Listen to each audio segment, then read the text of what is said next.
누가복음 17장 20절부터 21절까지의 말씀입니다.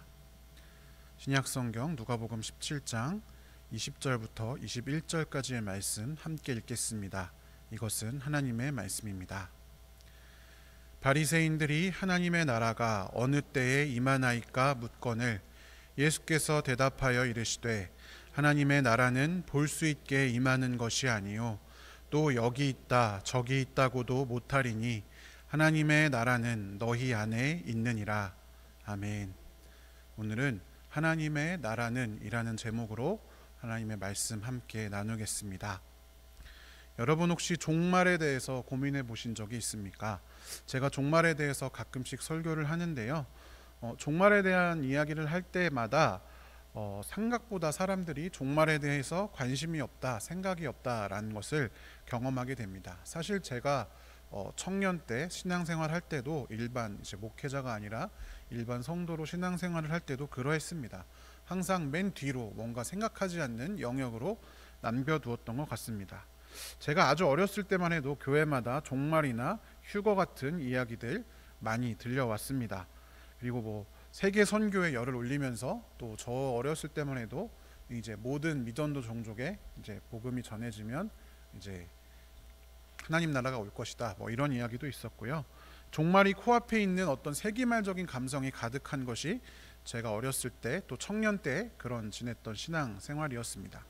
그러나 이제 한국 기독교는 양적으로는 점차 내리막길을 걷고 있습니다.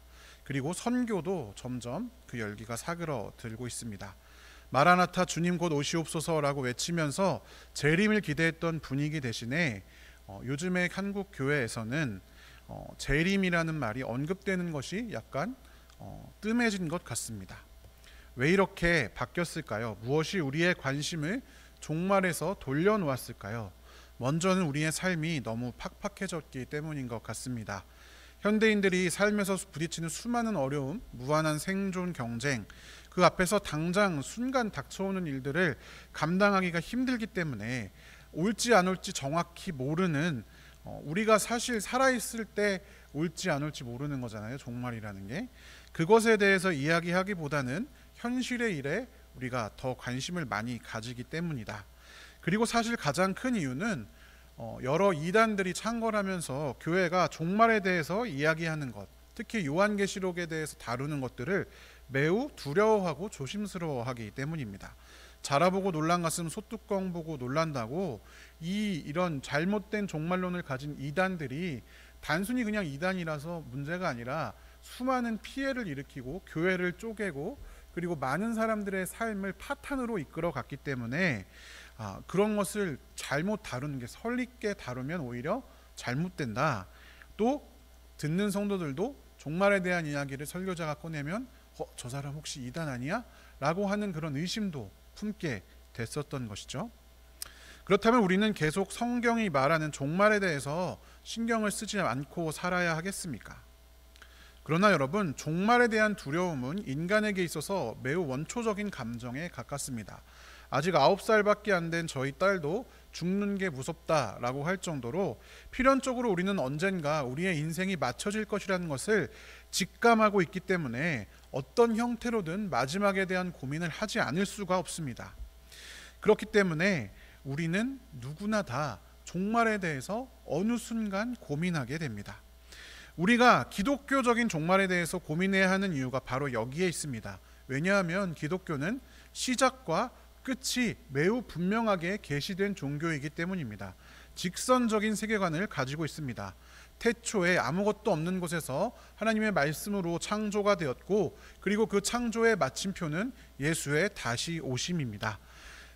역사가 반드시 어느 한순간, 우리가 알지 못하지만 어느 한순간에는 반드시 마침표가 찍혀진다라는 것입니다. 그렇기 때문에 우리는 성경이 말하는 종말에 대해서 바른 이해를 가져야만 합니다.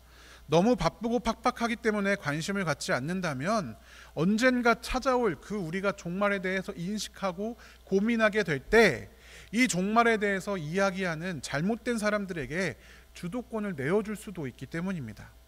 역사 속에서 수많은 자칭 메시아와 예언자들이 종말에 대해 잘못된 주장을 하면서 사람들과 가정과 사회를 혼란시켰고, 우리나라엔 특별히 이런 것들이 더 많이 최근에 일어났었습니다. 오늘 함께 나눌 이 본문 말씀을 통해서 종말, 그리고 하나님 나라를 둘러싼 과거와 현재의 다양한 시선들을 살펴보면서 우리가 마지막에 대해서 어떤 자세를 가져야 하는지, 그리고 하나님의 나라가 과연 무엇인지에 대해서 함께 살펴보고자 합니다. 오늘의 본문 누가복음 17장 20절부터 21절까지만 읽었는데요, 37절까지 하나님 나라에 대한 예수님과 바리새인들의 문답 기준으로 이야기를 나누어 보고자 합니다. 이 누가복음 17장의 이 본문은 큰 틀에서 보면 이 누가복음 9장 51절부터 시작되는 예수님께서 예루살렘으로, 그러니까 이제 고통 받으시기 위해서 예루살렘으로 올라가는 여정 중에 위치하고 있습니다. 이 과정에서 예수님에 대해서 이 누가복음 9장 51절 이전까지는 잘 등장하지 않았던 예수님에 대한 비밀 하나가 등장합니다. 그것은 바로 죽임당하는 연약한 메시아라고 하는 이 이미지가 이 누가복음 9장 이후로 등장합니다. 누가복음 9장 22절에 보면 인자가 반드시 많은 고난을 받고 장로들과 대제사장들과 율법학자들에게 배척을 받아 죽임을 당하고 사흔날에 살아나야 한다라고 예수님께서 가르치셨습니다. 큰 명절, 이제 유월절을 맞아서 예루살렘으로 올라가시는 예수님을 보면서 제자들은 어떤 기대를 했을까요? 원래는 드디어 우리 선생님께서 유월절에 뭔가를 보여주시려나 보다. 이 제자들은 다 예수님을 정치적인 메시아로 생각하고 있었기 때문에 이제 드디어 나라를 뒤집을 때가 다가왔나 보다, 이런 기대. 특히 제자들 중에서는 열심당원들, 그러니까 로마에 대해 무장투쟁하던 사람들도 있었잖아요. 그러니까 이제 유월절에 가면 예수님이 막 기적을 일으키면서 거기 모인 수많은 사람들을 동원해서 이제 군사 반란을 일으키려나 보다, 이런 생각을 했을지도 모르는데 예수님께서는 정반대, 그들의 기대와는 전혀 반대되는 사실을 이야기하셨다라는 것입니다.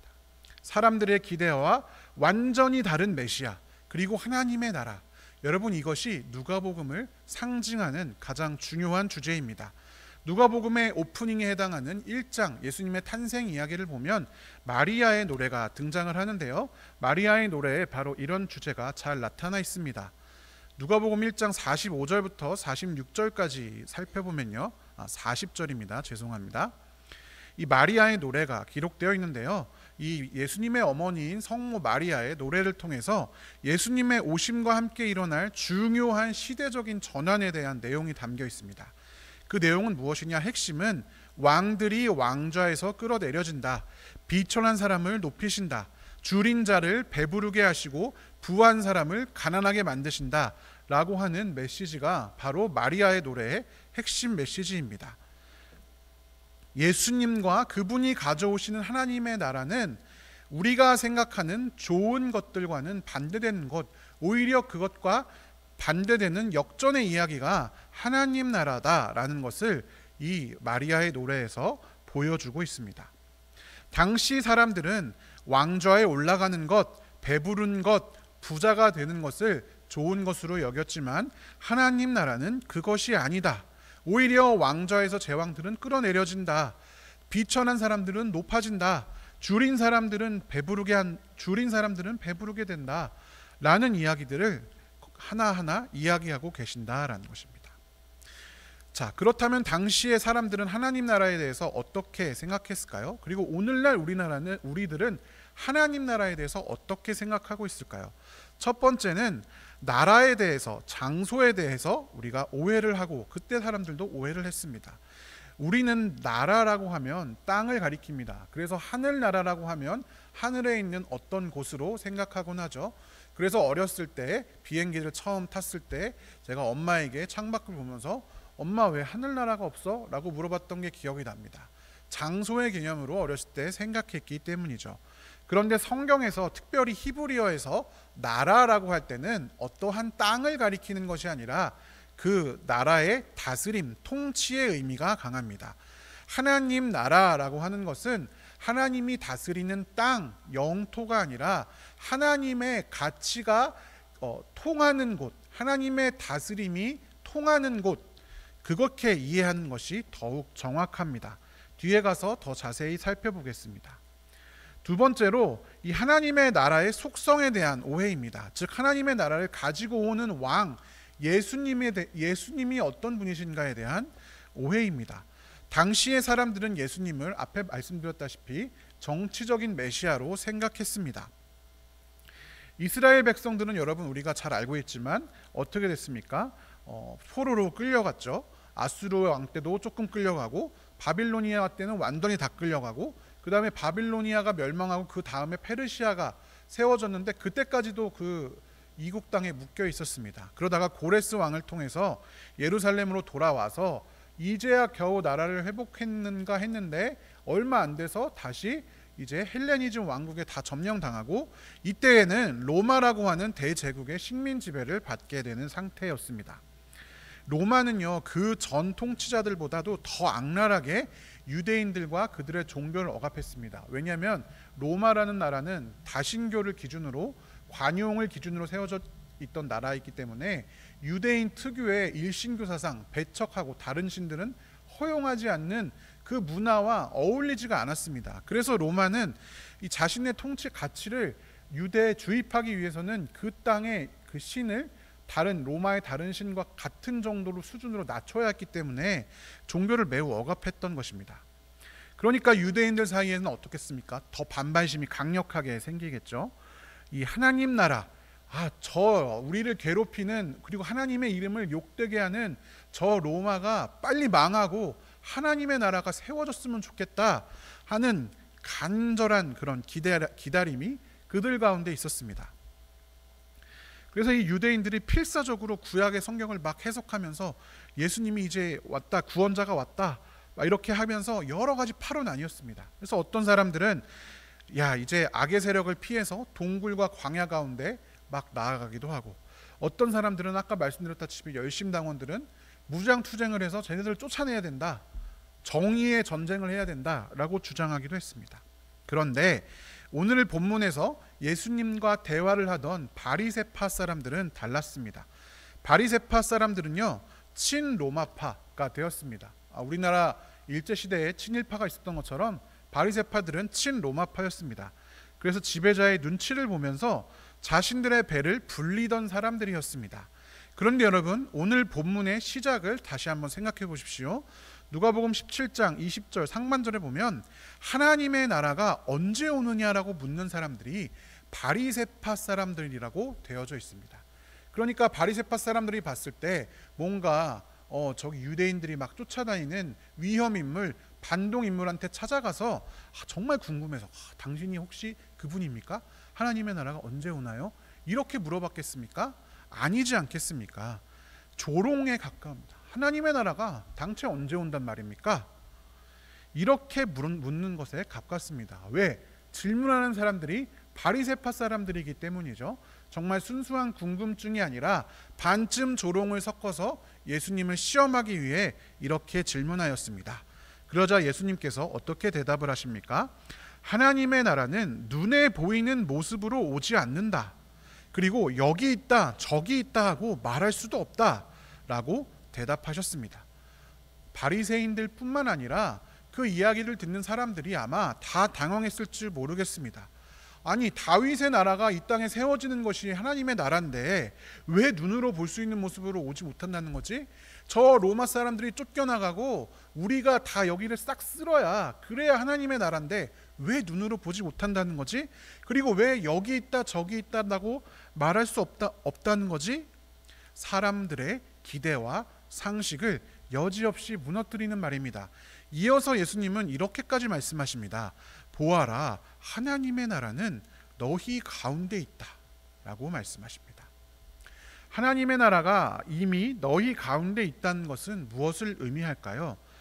개역 개정에는 너희 안에라고 되어 있지만 원어의 헬라어 원어의 뜻에 좀 더 가까이 하면 어몽, 그러니까 누구누구 사이에 라는 뜻으로 해석하는 것이 더 적합합니다. 지금 너희들 사이에 하나님 나라가 와 있다라는 것입니다. 무슨 뜻이겠습니까? 바로 지금 내가 대화하는 너희들과 나 사이에 너희들 사이에 지금 있는 나 예수가 하나님 나라를 가지고 왔다. 다른 것이 하나님 나라가 아니라 내가 끌고 온 것이 하나님 나라다라고 선언하고 있는 것입니다. 너희는 하나님 나라를 엉뚱한 데서 찾고 있지만 너희가 찾는 하나님 나라는 바로 나 예수 그리스도를 통해서 이미 너희 사이에 와 있다라는 뜻입니다. 사람들이 기대하는 메시아, 그리고 그 메시아가 가져오는 하나님 나라는 당연히 강력한 군사적 힘을 가진 왕이 나타나서 로마 군대를 몰아내고 이스라엘 영토를 회복하는, 그리고 자신들의 종교를 영영히 세우는 그런 정치적인 그림이었습니다. 그러나 예수님께서는 이미 그들의 기대와는 다르게 조용히 이미 마굿간 짐승의 밥통에서 태어나서 그들 사이에 이미 와 계셨습니다. 연약하고 기대받지 못하는 모습으로 하나님 나라가 이미 와 있다. 너희 눈앞에 있는데 너희는 어디서 찾고 있느냐 말씀하시는 것입니다. 이것이야말로 누가복음 1장에서 마리아가 노래했던 바로 그 반전의 메시지입니다. 세상에서 가장 약한 자들, 가장 낮은 자들, 아무도 그 말구유 통해서 태어나지 않는데 그곳에서 태어난 예수님이 하나님 나라를 이끌고 왔다라고 하는 그 놀라운 비밀이 거기에 숨겨져 있는 것입니다. 세 번째로 종말의 때에 대한 오해입니다. 이 뒤에 정치적인 메시아가 아니면 제가 잘못 적은 것입니다. 자, 예수님께서 이렇게 하나님의 나라는 보이는 것이 아니다. 여기 있다 저기 있다 말을 못한다. 너희 안에 있다. 너희 사이에 있다. 라고 말씀하시자 제자들이 혼돈에 빠졌겠죠. 그래서 다시 예수님께서 제자들에게 이렇게 말씀하십니다. 누가복음 17장 22절에 보면 예수님께서 너희가 인자의 날들 가운데서 단 하루라도 보고 싶어 할 때가 오겠으나 보지 못할 것이다 라고 말씀하십니다. 여기가 굉장히 해석이 어려운데요. 인자의 날이라고 하는 이 단어는 당시의 사람들이 누구나 알 수 있는 표현입니다. 오늘날 우리가 볼 때는 이 표현이 뭔지 잘 모르지만 인자의 날이라고 하는 것은 말 그대로 정치적인 메시아가 이스라엘을 회복하는 날을 말하는 겁니다. 그러니까 너희가 그 정치적인 메시아가 이 땅을 뒤엎는 날을 단 하루라도 보고 싶어 하겠지만 아마 너네는 절대로 보지 못할 것이다 라고 말씀하십니다. 예수님은 그러한 그들의 기대가 이루어질 수 없음을 말씀하고 계신 것입니다. 이어서 이렇게 말씀하시죠. 사람들이 너희더러 저기에 그 메시아가 있다, 저기에 하나님 나라가 있다, 저기에 여기에 있다 말할 것이다. 그러나 그런 사람들 따라 나서지도 말고 쫓아다니지도 말라 이렇게 말씀하십니다. 그러면서 진정한 인자, 진정한 메시아는 번개가 칠 때, 번쩍할 때 모든 사람이 한 번에 번개가 쳤네 알 수 있는 것처럼 분명하게 나타날 것인데 그 표시는 강력한 힘을 가진 왕권이 아니라 먼저 많은 고난을 겪고 이 세대에게 버림을 받는 모습으로 나타날 것이다 라고 예수님께서 말씀하십니다. 그의 나타남도 연약하고 실망스러운 모습, 마치 아무것도 이루지 못할 것 같은 연약한 모습으로 나타나신다는 것입니다. 그거를 우리가 이 말씀이 이루어졌죠. 왜냐하면 예수님이 십자가에 달린 모습을 온 유대 사람들이 다 봤습니다. 번개가 번쩍할 때 다 알았던 것처럼. 그러나 예수님의 그 연약한 모습을 보고 메시아를 기대했던 사람은 없었다라는 것입니다. 하나님의 나라가 그런 모습으로 예수님께서 이렇게 설명을 하시니까 아무도 믿고 싶지 않겠죠. 이어서 예수님께서는 노아와 롯의 이야기를 들어서 다시 한번 설명하십니다. 누가복음 17장 26절부터 30절까지를 살펴보면 노아와 롯의 시대에 대해서 예수님께서 이야기를 하십니다. 노아의 시대에도 일어났던 일이 지금도 일어날 거다. 롯 시대에도 일어난 일이 지금도 일어날 거다. 근데 우리가 이걸 볼 때 멸망시켰다 이런 구절이 있으니까 멸망에만 초점이 맞춰져 있어서 이게 도대체 무슨 뜻인지 해석하기가 어려운데요. 핵심은 무엇입니까? 노아의 시대에도 하나님께서 심판, 하나님 나라가 가까이 왔다, 심판이 너희에 가까이 왔다 말씀하셨지만 노아 말고는 아무도 귀를 기울이지 않았습니다. 믿지 않았습니다. 롯의 시대에도 마찬가지였죠. 소돔과 고모라의 심판이 가까워왔다는 이 사실을 롯과 롯의 모든 가족이 들었지만 오로지 롯과 두 딸만이 결국엔 생존할 수 있었습니다. 그들만 믿었고 사위들은 전혀 믿지 않았죠. 이 본문은 노아와 롯 사건 당시에 아무도 믿지 않았던 것처럼 하나님 나라가 분명히 눈앞에 나타났음에도 불구하고 그러한 믿지 못할 만한 연약하고 실망스러운 십자가에 매달리는 방식으로 나타났다는 것을 아무도 믿지 못할 것이다 라는 이야기를 하고 계신다라는 것입니다. 예수님이 나타났던 날에도 아무도, 심지어 제자들마저도 예수님을 메시아로 믿지 않았습니다. 이어지는 31절 32절은 예수님을 따르는 모든 사람들을 위해서 예수님께서 권면하시는 것입니다. 너희가 만약에 예수님을 온전히 발견했다면 절대로 뒤돌아보지 말아라. 집으로 돌아가지 말아라. 자기 물건을 찾으러 돌아가지 말아라는 권면입니다. 롯의 아내를 특별히 기억하라고 말하는 것은 예수님을 따르기 이전의 방식으로 뒤를 돌아보지 말아라 라는 것을 의미합니다. 이어지는 34절 35절은 여러 사람 중에 한 사람은 누워있고 한 사람은 그때에 데려간다. 여러분, 이게 바로 그 휴거의 핵심 구절이죠. 예수님이 다시 오셨을 때 그날 밤에 두 사람이 한 잠자리에 누워있을 때 한 사람은 데려가고 한 사람은 버려둔다. 두 여자가 함께 맷돌질을 하고 있는데 한 사람은 데려가고 한 사람은 버려둔다. 휴거의 핵심입니다.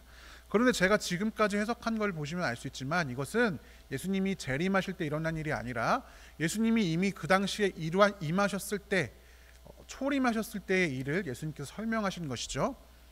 그리고 그것은 그냥 이 표현은 그 유대인들의 특별한 강조법입니다. 한 명만 데려가고 한 명은 남아있는다라는 게 문학적인 표현입니다. 실제로 데려가고가 누가 남아있고가 아니라 문학적으로 따를 사람은 따라가고 그렇지 않을 사람이 남아있다라는 것을 상징하는 표현입니다.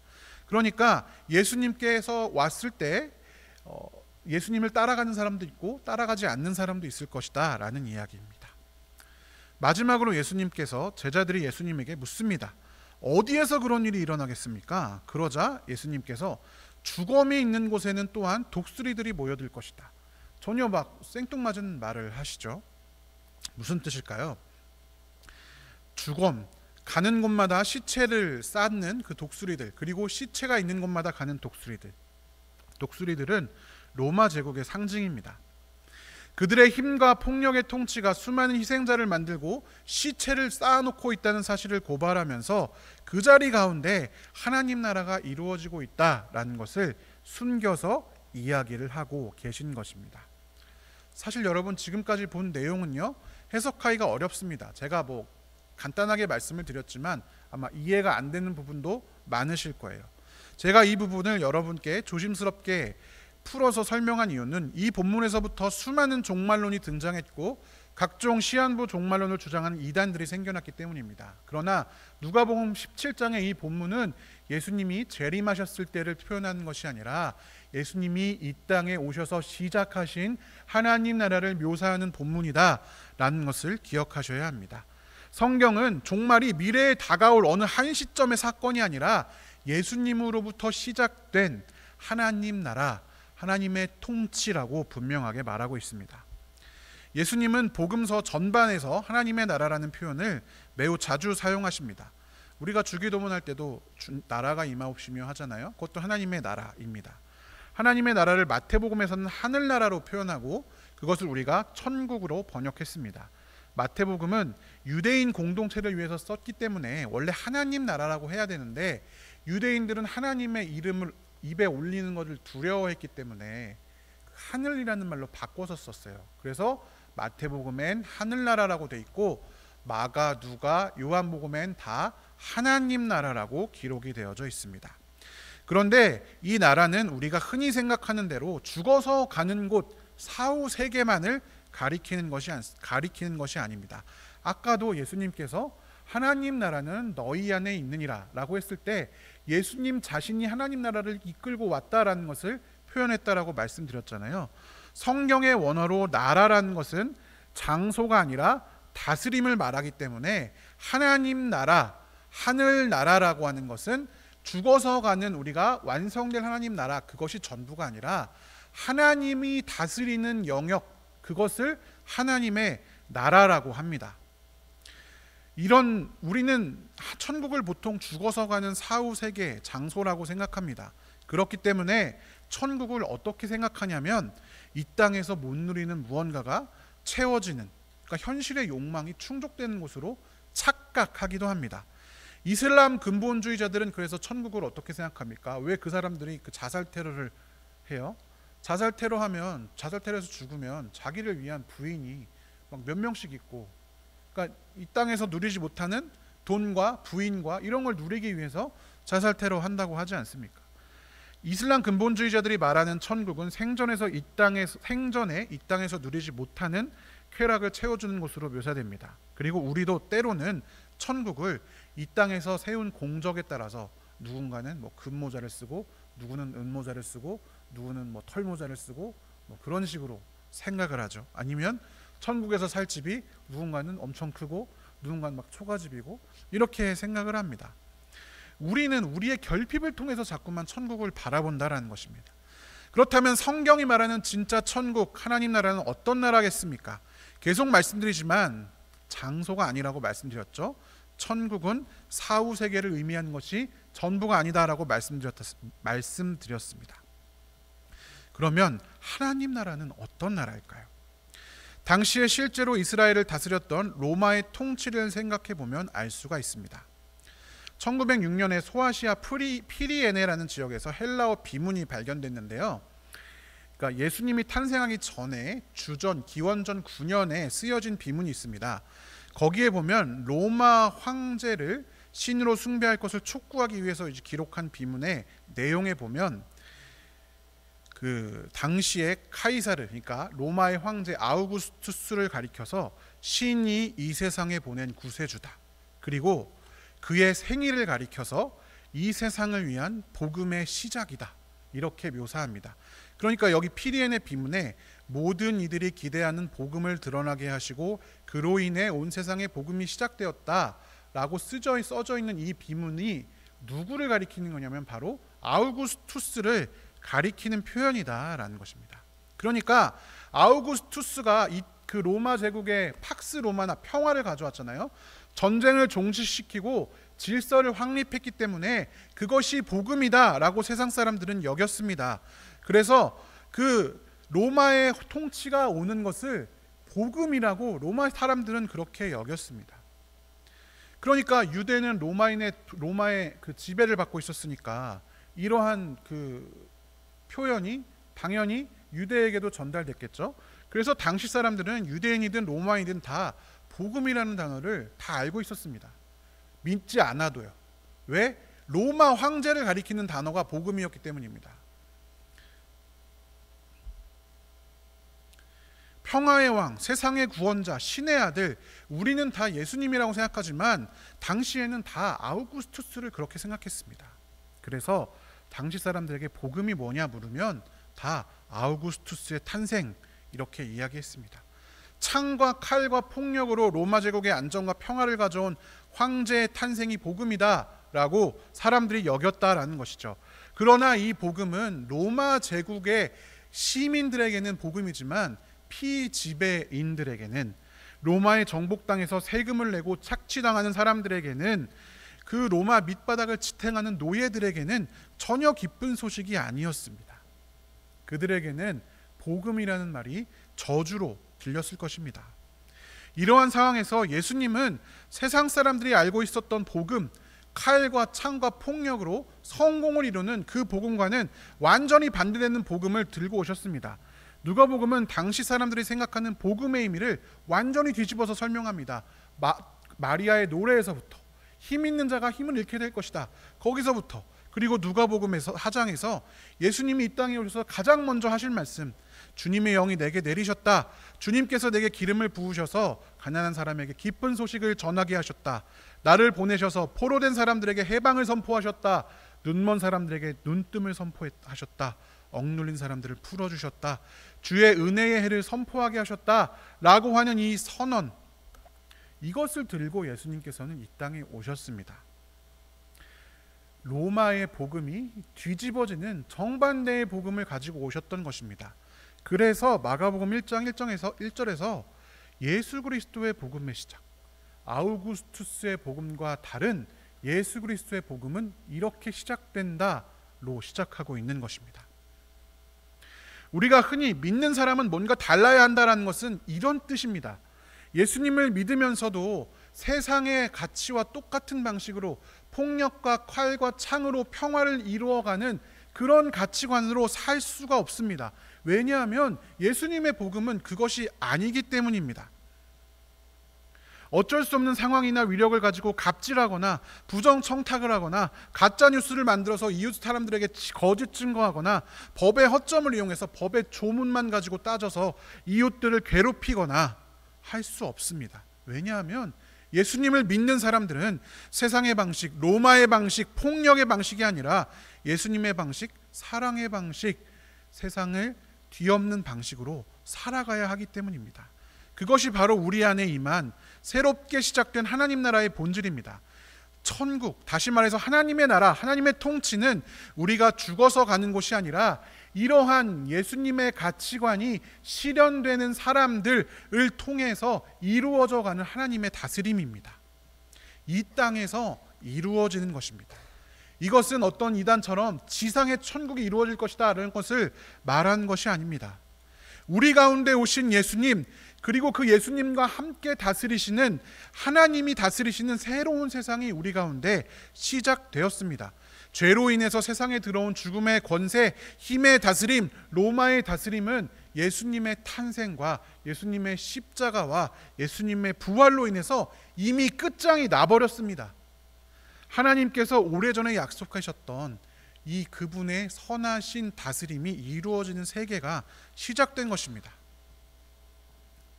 그런데 여러분, 우리는 현실에서 하나님의 나라를 경험하고 있습니까? 하나님의 다스림이 이루어지고 있습니까? 죄의 문제가 완전히 해결됐고 우리는 완전히 행복하게 살고 있습니까?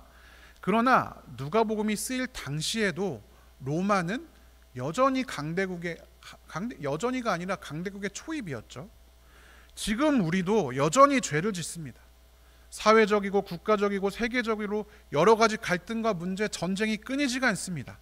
예수님은 분명히 자신이 우리 사이에 와서 하나님 나라를 이루었다, 그리고 하나님 나라는 이루어진 것이다 라고 말씀하셨는데 왜 우리는 그러한 현실과 이 말씀이 다른 상황을 어떻게 이해해야 하겠습니까? 그것은 우리가 아직 이미 이 땅에 예수님을 통해 하나님 나라가 왔지만 아직 완성되지 않은 그 사이를 살아가고 있기 때문입니다. 하나님께서 태초에 그 인간을 만드셨을 때 생육하고 번성하여서 땅에 충만하라 라고 명령하셨죠. 그 명령은 이 창조, 너희 둘로부터 계속 자라나서 충만하여라, 그러니까 창조도 어떤 과정임을 이야기합니다. 창조가 완전하지 않다라는 것이 아니라 처음부터 창조할 때부터 하나님께서는 인간들을 통해서 하나님 나라를 확장시키기를 계획하셨다라는 것입니다. 아담과 인간은 창조의 완성에 참여하는 존재들, 하나님과 함께 그 창조를 완성시켜 나가는 존재들이었습니다. 성경은 아담이 하나님의 형상을 따라 지음받았다라고 말하는데요. 그 형상은 외모가 아니라, 외모도 물론 맞겠지만 왕이 다스리는 지역에 왕 대신 세워둔 동상 같은 겁니다. 그러니까 왕이 직접 안 다스리고 왕의 권위를 빌린 다른 것. 그러니까 우리는 하나님과 거의 동급으로 보내심을 받아서 이 땅을 다스리도록 지음받은 존재들이었습니다. 하나님 나라도 이렇게 우리가 창조의 완성을 향해서 달려가는 것처럼 하나님의 나라도 시작부터 완성을 향해서 달려갑니다. 우리는 그 중간 지점에 살고 있습니다.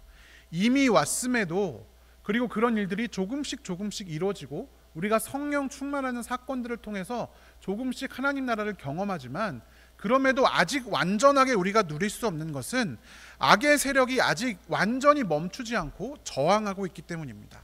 최대한 하나님 나라의 확장을 늦추기 위해서 애쓰고 있기 때문입니다. 전쟁의 결과는 이미 끝났습니다. 제가 예전에 이런 설명을 드린 적이 있는데요.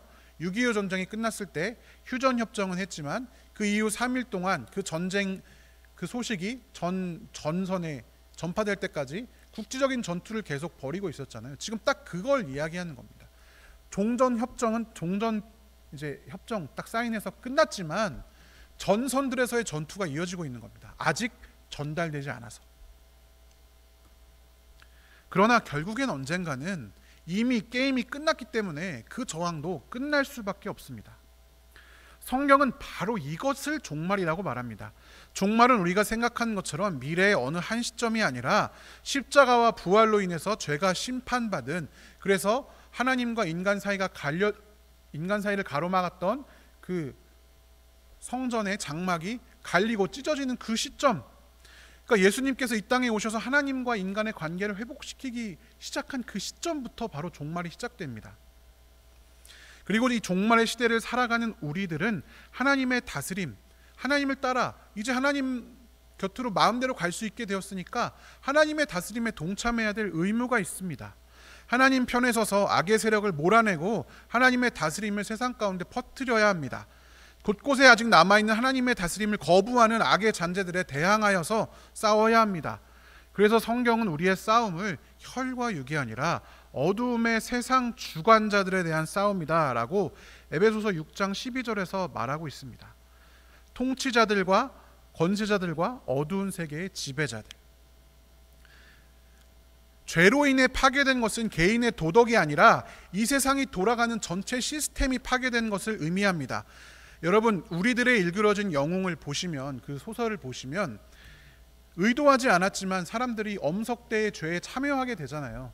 어떻게? 묵인함으로써 좀 소심하게 반항하다가 거기에 조금씩 협력하면서 이득을 보기 시작하면서, 적극적으로는 반항하지 않아도 계속 그것을 방관하면서 그 학급이 엄석대 천하가 되게 내버려 둡니다. 나 혼자 깨끗하고 나 혼자 경건하게 살아가는 것이 세상의 악을 가로막는 것과는 다르다라는 것입니다. 근본적으로 구조적으로 불가능합니다. 왜? 세상이 악을 향해 달려가고 있기 때문입니다. 이런 구조의 문제, 깨어진 세상의 문제, 죄의 문제를 우리가 회복시켜야 할 책임을 가지고 있다라는 것입니다. 여러분은 십자가를 어떻게 생각하십니까? 우리는 십자가를 승리와 영광의 상징으로 생각합니다. 맞습니다. 십자가는 승리의 상징입니다. 그런데 더 중요한 것은 어떻게 승리를 얻으셨는가입니다. 예수님을 따라다니던 사람들, 심지어 제자들마저도 예수님을 강력한 능력과 힘을 가지고 로마 제국을 몰아내는 메시아로 생각했습니다. 우리도 마찬가지입니다. 무언가 강력한 능력이 내 삶의 성공과 승리를 가져다 주길 소망합니다. 그러나 예수님께서 승리하신 방식은 오늘 본문의 바리새인들과도 제자들과도 또 우리가 생각하는 것과도 전혀 다릅니다. 진정한 승리는 온 세상을 창조하신 하나님께서 직접 피조물들의 분노와 폭력을 다 받아내고 가장 연약한 모습으로 돌아가시는 것이었습니다. 누가 봐도 인간의 시점에선 그것은 실패였고 메시아에게 어울리지 않는 약한 모습이었습니다. 그러나 하나님께서는 그 약한 예수를 다시 살리셔서 보좌 우편에 앉히심으로 이게 옳았다라고 선언하셨습니다. 하나님 보좌 오른편에서 이루어진 이 승리의 선언은 반대로 보면 매번 당하고 매번 그렇게 연약하고 하나님 나라의 뜻대로, 하나님 뜻대로 살려고 하다가 계속 이 세상의 강자들에게 져서 넘어지는 그러한 우리의 삶도 옳다고 인정해 주시는 것과 같습니다. 기독교의 위로는 예수 믿고 잘되고 복받고 부자 되는 것이 아닙니다. 내 고민과 소원을 이루어주는 긍정의 힘도 아닙니다. 우리는 우리의 삶의 문제마다 기적적인 방법으로 개입해서 해결해주는 초월적인 신을 원합니다. 물론 하나님께서 그렇게 일하실 때도 있지만 더 중요한 것은 자기 백성이 그분의 뜻대로 세상의 아픔과 어려움들을 거치면서 살아갈 때 함께 연약한 방법으로 고통과 아픔에 동참하시는 분이 예수님이십니다. 그리고 그 과정에서 자기 백성을 위로하고 응원하시며 세상 끝날까지 도우시는 분이십니다. 우리로 하여금 하루하루 다시 살아가도록 평범한 일상 가운데 힘과 능력을 공급하시는 분이십니다. 하나님 나라의 가치관대로 살려면 너무 힘들고 너무 손해보고 너무 억울하고 너무 분하고 너무 화가 나는 이 상황에서 그래도 그것이 옳다, 그래도 그 삶이 잘하고 있는 것이다, 나도 그랬다 라고 하는 것이 예수님의 방식입니다. 그리고 우리가 붙잡는 마지막 약속이 바로 이것입니다. 요한복음 14장 18절, 나는 너희를 고아처럼 버려두지 않고 너희에게 다시 오겠다. 계시록 22장 20절, 내가 곧 가겠다. 주님께서 결국엔 다시 오셔서 이 땅을 하나님 나라로 완전히 바꾸실 것입니다. 만물을 완전히 새롭게 하실 것입니다. 주님은 우리의 기다림에 분명히 끝이 있다고 말씀하십니다. 하늘로 올라가신 그 모습 그대로 다시 오셔서 우리의 모든 눈물을 닦아주시고 우리를 완전하게 하실 것입니다. 우리의 아픔과 상처를 회복하시고 망가지고 파괴된 세상을 새롭게 하실 것입니다. 그리고 그 만물 안에는 우리가 해오던 하나님 나라의 선한 일들이 포함될 것입니다. 이웃을 사랑하는 일, 이웃을 섬기는 일, 이웃의 아픔을 붙들고 분투하는 일, 이웃의 아픔의 현장에 눈을 돌리는 일, 그런 일들이 모두 포함됩니다. 왜냐? 그것이 하나님 나라이기 때문입니다. 우리가 하는 모든 일은 세상 끝날에 사라지는 것이 아닙니다. 이 세상의 모든 것은 심판의 불을 지나 하나님께서 의도한 원래 모습대로 다시 나타날 것입니다. 지금 우리의 삶이 중요한 이유는 그것이 하나님 나라에도 이어지기 때문입니다. 하나님 나라의 뜻대로 사는 사람의 삶의 모습은 그 모습이 하나님 나라가 진짜 완성돼서 어느 날 와도 그대로 이어집니다. 우리는 결국 완성될 하나님 나라에서 이웃 사랑하고 하나님 사랑하고 살게 될 것이기 때문입니다. 우리의 재능과 은사는 사라지지 않고 완전하게 되어서 하나님 나라에서도 계속 쓰일 것입니다. 그 나라와 이 나라는 이어지기 때문입니다. 이 땅에서의 우리의 모든 활동은 헛된 것, 죽으면 사라져버릴 억울한 것이 아니라 반드시 그래서 의미가 있는 것들입니다. 살아가다 보면 우리의 인생이 매우 한심해 보일 때가 있습니다. 매일 아침 김포 지하철 콩나물시루 같은 출근 전철에 끼어서 내가 왜 이러고 있을까? 왜 김포에 살아가지고 이런 고통을 겪고 있을까 싶습니다. 또 한편으로는 그런 출근하는 사람도 부럽다 생각하는 취업 준비생이 있겠죠. 취업 준비만 해도 좋겠다. 대학이라도 들어가면 좋겠는데. 그런 사람들의 모습도 있습니다. 생각만 하면 한숨만 나오는 우리 삶의 모습이 있을 수도 있겠습니다. 여행도 가고 싶고 연애도 하고 싶은데 내가 그렇게 행복해도 되는 것일까? 지금 내 상황에 그런 사람들도 있을지도 모르겠습니다. 기도해야 할 것 같아서 교회에 왔는데 말은 안 나오고 그냥 한숨과 눈물만 흐르는 때가 우리의 삶의 모습일지도 모르겠습니다. 여러분, 이것이 저와 여러분의 현실입니다. 좋아 보이지만, 교회에서는 멀쩡하고 깨끗해 보이지만 죄로 인해서 혹은 삶의 어떤 문제들로 인해서 고통받고 고단한 것이 우리의 현실입니다. 여러분, 주님께서 우리의 모든 삶 가운데 함께 하십니다. 하나님 나라를 살아가는 우리와 함께 하십니다.